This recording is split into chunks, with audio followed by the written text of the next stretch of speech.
Honorable Members of Parliament, President of the Institute, Mr. Sarath Kamage, Founder Member, Past President, Mr. Hidala Arachi,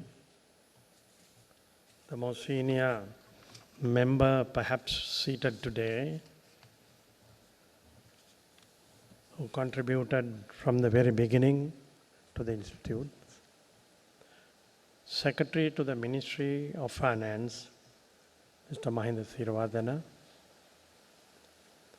General Secretary and other officials of the Institute.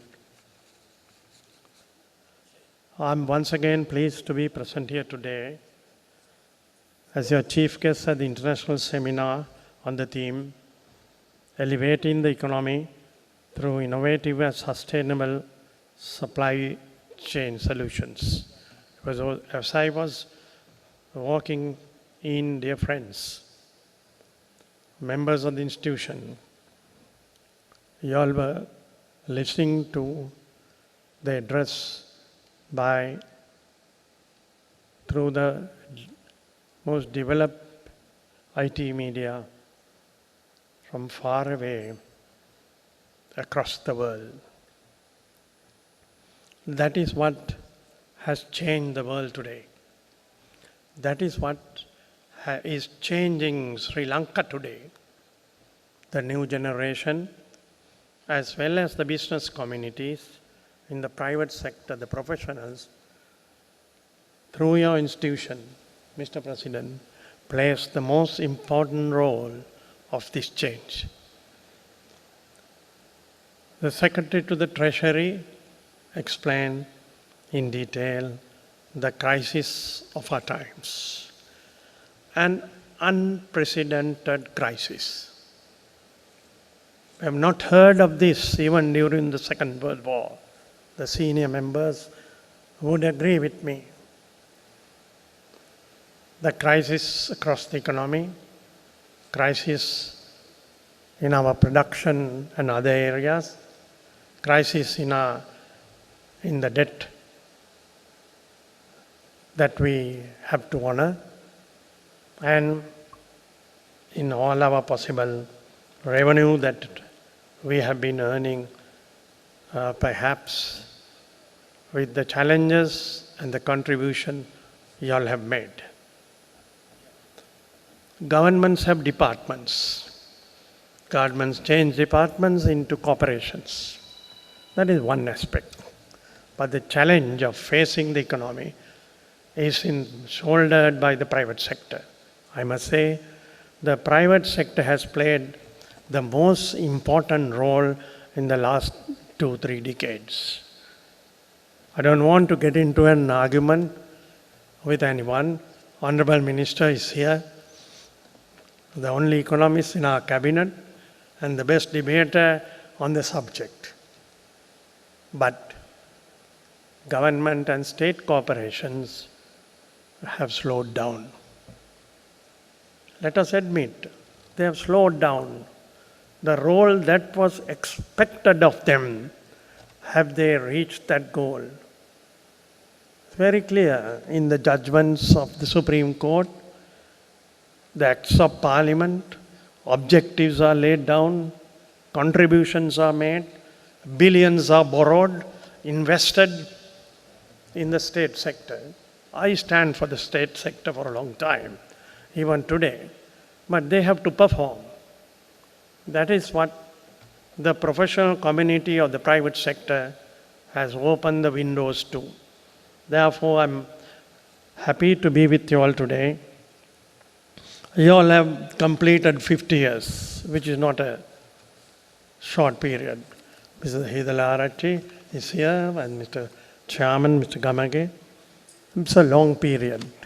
Your contribution of elevating the knowledge of the professionals who join the supply chain and transport sector. This institute, of course, has attained a virtual level of a university, I would say, though it's not called a university. I guess every pass out of a management faculty would like or would apply to follow your courses, which means you are competing with the best talent available in our universities. Therefore, your institution needs to be given more teeth and recognition across the country. We have passed the 5 decades. As I mentioned before, the unprecedented challenge that we are going through today has to be heavily strengthened and contributed in solution making by your institute too. Students who have followed your courses are also holding high positions in the government sector, as well as in the supply chain. Professionals are contributing the most valuable strength to the economy. This is indeed a vital role they are executing in the field of supply chain management, whether they are in the government, as I mentioned, or in the private sector. The Institute has rendered a yeoman service to the supply chain management. Today, once again, we turn back to the village. President Ranil Wickremesinghe and the government has embarked on a program where self-sufficiency from village in producing food in order to face the challenges that could come or the food security situation has set on. The state officials are in the village, are expected to work with the private sector and all institutions that could contribute. So I mentioned just now to the chairman, your institution, we invite to contribute in this new venture of the revival of the rural economy. It is not only rural, it is a new challenge that we have to cater to. And in these small industries, the major industries, business ventures, all would agree. As I mentioned last time when I was with you all, I remember 37% to 40% of our agriculture and farm products go waste. Farmers are given all the necessary assistance, financial, loans, support to produce. But their produce cannot move, Mr. Chairman. Produce go waste. 37% to 40% is no little to not consider by anyone. My friend, the Secretary to the Ministry of Finance is here. These figures are available in the Finance Ministry for years and years. As Prime Minister, I know His Excellency the President is well aware and wants to concentrate on this so that the supply chain moves faster. This is where we can make certain breakthrough. We can support the export sector. We can cut down on costs. We can generate new areas for our younger generation, the small and the medium scale in entrepreneur class, which could gain from this new window if it can be worked together. I invite the Institute to support this.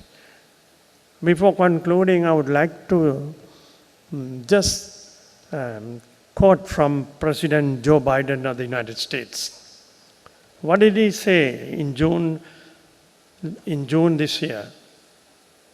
He addressed the business community in New York and said on the food security and the rising prices in the United States.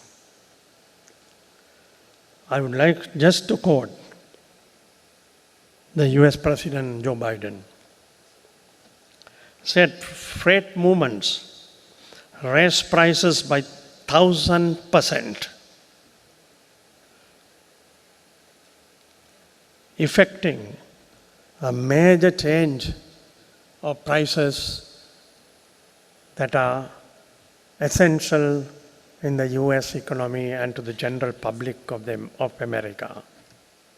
And he called upon Congress, tax them if without delay.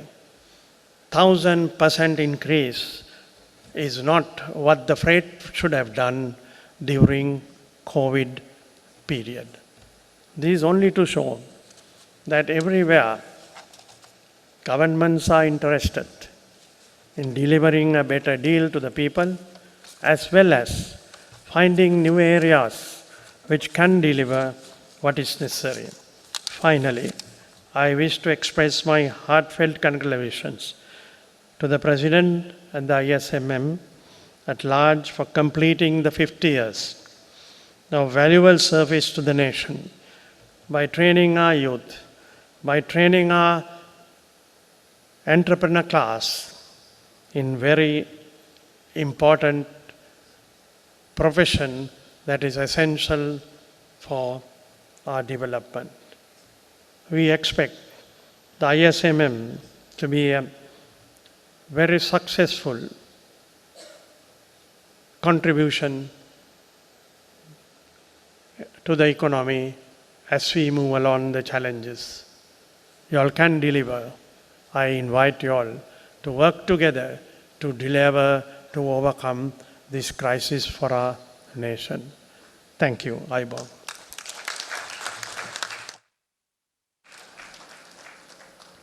Thank you very much, the Honorable Premier Dinesh Gunawardena, for those words of expertise and well wishes.